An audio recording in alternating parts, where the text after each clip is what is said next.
రారండో అమ్మమ్మ ఇంటికి. అమ్మమ్మ నువ్వు పులిహోర చేసావు, అందుట్లో అదే లేదు ఇది అదే లేదు, ఇంగు వేయలేదు, మిరపకాయలు సరిపోవేమో అట్లా డౌట్లు వెళ్ళబుచ్చారు కదా. అన్నీ వేస్తా. అద్భుతమైన పులిహోర. ఆ పేస్టు 6 నెలలు అయినా సరే అదే టేస్ట్ కదలకు, అసలు చెక్కు చెదరకుండా మీకు ఇప్పుడు ఫ్రెష్గా చేసిన పులిహోర ఎంత టేస్ట్గా ఉంటుందో అంత టేస్ట్గా ఉంటుంది. మీరందరూ అడిగినందుకు నేను మళ్ళీ ఈ వీడియో చేసి చూపిస్తాను మీకు. ముందు మనము అన్నము ఎలా వండి పెట్టుకుందాం. మీకు ఎంత కావాలో అంత వండి పెట్టుకోండి. ఇప్పుడు దీనిలో ఫ్రెష్గా ఇప్పుడు చేసే మనకి చింతపండు రసం ఉడకటం చాలా లేట్ అయ్యిద్ది కదా. అందుకని ఇది చేసి పెట్టుకుంటే పులిహోర కలపటం, ఫ్రెండ్స్ వచ్చినా ఎవరన్నా చుట్టాలు వచ్చినా పిల్లలకి లంచ్ బాక్స్లోకైనా మనకైనా ఎప్పుడు తిని ఇసుగు పుడుతుంది, రోజు ఏమన్నం తింటామని ఒకసారి బాగా టేస్టీగా పుల్లగా పులిహోర తిందాం అనుకున్నారనుకో, ఒక సెకండ్లో అంటే కరెక్ట్గా 2 నిమిషాల్లో అన్నం వండి పెట్టుకుంటే 2 నిమిషాల్లో పులిహోర, అద్భుతమైన పులిహోర మనకి రెడీ అయ్యిద్ది. ఇప్పుడు మనము అన్నం వండి పెట్టుకున్నాం కదా, ఈ పులిహోరలోకి కావాల్సిన పదార్థాలు ఫ్రెష్గా అప్పుడే చేసినట్టు ఉండాలంటే ఇది ఈ పులిహోర పేస్టు మనకి ఆ అన్నంలోకి సరిపడినంత తీసుకోవాలి. జీడిపప్పులు మీ ఇష్టం, జీడిపప్పులు ఉంటే వేసుకోండి, లేకపోతే అచ్చం పల్లీలు అయినా వేసుకోవచ్చు. నేనైతే పల్లీలు జీడిపప్పులు 2 వేస్తా.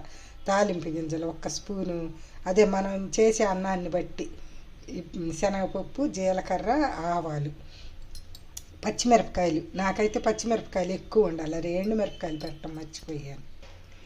మొన్న ఎంగు వేసిన క్లిప్పింగ్ మిస్ అయ్యిందమ్మా అన్నా కానీ ఎంగువ వీళ్ళు మిరపకాయలు వేసింది.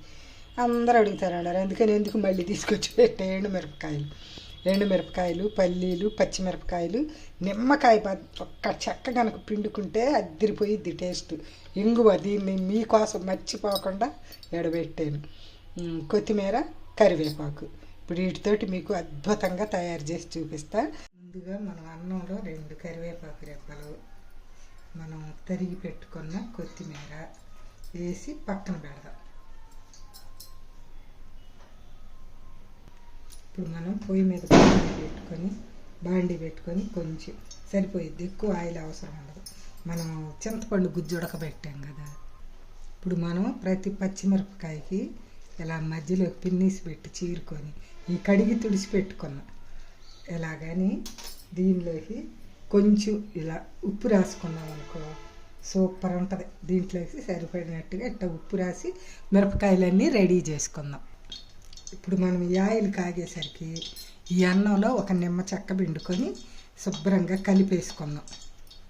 ఈ నిమ్మరసం అంతా కలిసిన దాకా చేతితో కలుపుతా. ఇది కూడా పిండేస్తాను. ఇలా నిమ్మరసం అన్నం అంతా కలిసేదాకా చక్కగా కలిపేసి పక్కన పెట్టుకుందాం. ఇప్పుడు ఆయిల్ కాగింది. మనం ఇది ఇలా చీరి ఉప్పు పెట్టుకున్నాం కదా, ఆ మిరపకాయలు వేసి వేయించుదాం. ఇప్పుడు ఇలా వేగిన పచ్చిమిరపకాయని, ఉప్పుతో పాటు వేగిన పచ్చిమిరపకాయని వేరే ప్లేట్లోకి తీసుకున్నాము. ఇప్పుడు ఈ ఆయిల్లో మనం వేరుశనగ పప్పులు వేసి వేయించుదాం. ఇప్పుడు ఈ పప్పులు వేగేలోపు మనం వేయించి పెట్టుకున్నాం కదా మిరపకాయలు, దానిలోకి ఎట్ట 2 చుక్కలు సరిపోయిద్ది. ఎట్ట ప్రతి కాయకి 2 చుక్కలు రసం పిండుదాం.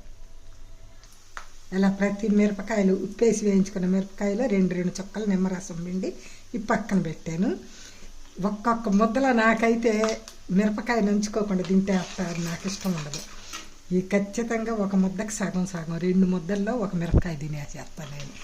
నాకు అంత ఇష్టం ఇట్లా చేసుకుంటే. మామూలుగా మనం పులుసులో వేసి ఉడకబెట్టామని ఉడకబెడతాను, అయినా కానీ నేను మళ్ళీ ఇలానే చేస్తాను. ఒక్కసారి మీరు కూడా చేయండి, అసలు మీకు కూడా ఎంత టేస్ట్ అనిపించిద్దో. ఇట్లా చేస్తే ఫ్రెష్గా భలే ఉంటాయి పులిహోరలో నంచుకోవటానికి. ఇంక ఇప్పుడు వీటిని కూడా వేయించుదాం. ఇప్పుడు వేరుశనగ పప్పులు వేయాక జీడిపప్పులు కూడా వేస్తాం. మీరు ఏదైనా పప్పులు మాత్రం సిమ్లో పెట్టి వేయించుకుంటే బాగుంటుంది. ఇప్పుడు ఇలా వేగిన వాటి పప్పులని మనం ఈ కలుపుకున్న పులిహోరలోకి తీసేసుకుందాం. ఇలా ఈ పప్పులన్నీ తీసి పక్కన పెట్టుకుందాం. ఇప్పుడు ఈ తాలింపు గింజలు, మిరపకాయలు వేసి బాగా వేగనిస్తాం. ఇప్పుడు తాలింపు పప్పులు ఇలా బ్రౌన్ కలర్ వచ్చినాక దీనిలోకి కరివేపాకు వేసాం. మనం పులిహోరలో పసుపు వేసాం, అయినా కానీ పులుసులో వేసాం కాబట్టి అంత కలర్ఫుల్గా ఉండదు, అందుకని దీంట్లో వేసుకుందాం కొంచెం. ఇప్పుడు ఇంగువ సరిపోద్ది నేను చేసే దాంట్లోకి. ఇప్పుడు ఇది తీసుకెళ్ళి మనము కలిపి పెట్టుకున్న పులిహోర గిన్నెలోకి వేసేద్దాం. ఇప్పుడు ఈ గుమగుమలాడే తాలింపుని దీనిలోకి వేసేద్దాం. ఇప్పుడు దీనిలో మనము అన్నీ వేసి కలిపి పెట్టుకున్న ఉప్పు నిమ్మరసం వేయించి పెట్టుకున్న మిరపకాయలు ఈ పులిహోర పేస్ట్ కూడా వేసేసి చక్కగా కలిపేద్దాం. బాగా కలిసేటట్టు కలుపుదాం. చూడండి, మనకి అద్భుతమైన పులిహోర రెడీ అయింది. ఇది టూర్లకు కూడా తీసుకెళ్ళవచ్చు. 2 రోజులు మనం మామూలుగా చేసుకునే పులిహోర ఎట్ట ఉంటుందో అట్నే 2 రోజులు నిలవ ఉంటుంది. ఎక్కడికైనా తీసుకెళ్ళవచ్చు. ఇంకా టేస్ట్గా తినాలంటే అది నిలవ ఉండదు. దీనిపైన మనం క్యారెట్, పచ్చి కొబ్బరి అది కూడా తురుముకోవచ్చు. అద్భుతంగా ఉంటుంది. అప్పుడప్పుడు మన ఇంటికి వచ్చిన ఫ్రెండ్స్కి ఎవరికైనా సర్వ్ చేయాలనుకున్నాం అనుకో, అప్పుడు క్యారెట్ను పచ్చి కొబ్బరి కనుక తురుము వడ్డిస్తే దిమ్మ తిరిగి బొమ్మ కనపడే టేస్ట్ అద్దరిపోయిద్ది. చాలా బాగుంటుంది. పులిహోర పేస్ట్లో ముందుగానే ఇంగువ కనుక వేస్తే అంత టేస్ట్ ఉండదు, అందుకని నేను వేయలేదు. మీకు కావాలంటే పాలింగువ అని దొరికిద్ది, ఎంత గడ్డలుగా ఉంటుంది. అది నూరుకొని వేస్తే 6 నెలలకి ఫస్ట్లో ఘాటుగా ఉంటుంది, 6 నెలలు వచ్చేసరికి కొంచెం ఘాటు తగ్గి ఒక రకంగా ఉంటుంది.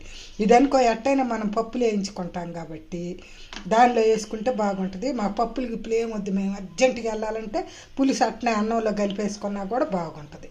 మీ ఇష్టం, మీరు ఎలాగైనా చేసుకోండి. ఇది పులిహోరది. పులిహోర ఎలా చేసుకుంటే అద్దరిపోయిద్ది. ఇట్లా పులిహోర పేస్ట్ చేసుకొని పెట్టుకుంటే మనకి అర్జెంటుగా ఎక్కడికైనా వెళ్ళాలన్నా కానీ తొందరగా అయిపోయిద్ది. ఒక్కసారి ఇలా తయారు చేసుకొని తినండి, సూపర్ ఉంటుంది. అసలు మీరే చెబుతారుగా టేస్ట్.